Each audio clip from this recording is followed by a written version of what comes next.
Okay.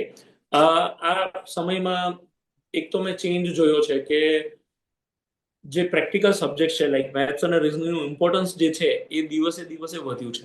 Right, as we all know કે પહેલા maths રિઝનિંગનું importance એટલું નહોતું પણ હવે વધ્યું છે. જેમ મેં થોડી વાર પહેલા કીધું હતું કે આ બંને સબ્જેક્ટ છે એ તમારું ઇન્ટેલિજન્સ અને તમારી આઈક્યુ ને ડિસાઇડ કરે છે. ઇન્ટેલિજન્સ ક્વોશન્ટ તમારું ડિસાઇડ કરે કે તમે કેટલા સ્માર્ટ અને શાર્પ છો.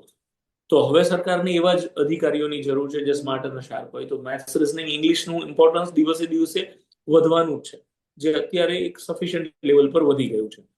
અને આવનારા સમયમાં પણ આ સબ્જેક્ટ અને ઇંગ્લિશનું વેટેજ હજી મને એવું લાગે છે કે વધશે. ટેકનોલોજીનું વેટેજ વધશે. ક્યાંક ને ક્યાંક હવે તમે જોવો છો આર્ટિફિશિયલ ઇન્ટેલિજન્સનો જમાનો છે.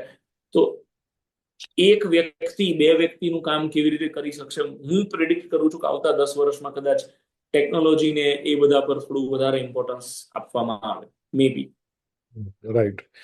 અને તમે કીધું એઆઈ નું મહત્વ વધી રહ્યું છે, તો સ્ટડી માટે એઆઈ નો યુઝ કરવો એ કેટલો મહત્વનો છે કે એના પર અત્યારે વિદ્યાર્થી ફોકસ ના કરવું જોઈએ?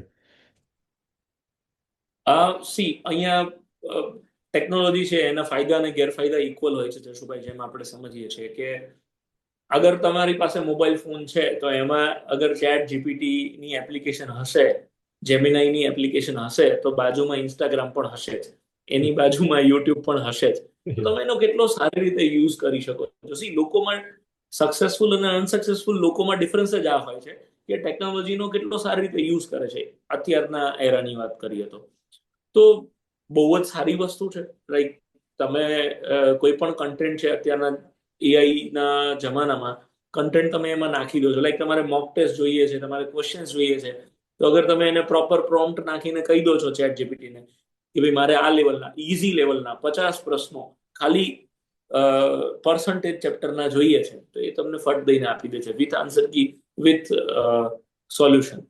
તો લાઈક એક આશીર્વાદ સ્વરૂપ પણ થઈ શકે છે. પણ યસ, એને કેટલા બેટર સેન્સમાં યુઝ કરીએ છીએ આપણે, કેટલી વખત ઇન્સ્ટાગ્રામ ઓપન કરીએ છીએ અને કેટલી વાર ચેટ જીપીટી ઓપન કરી અને કામનું કન્ટેન્ટ એમાંથી માંગીએ છીએ, એના પર ડિપેન્ડ કરે છે.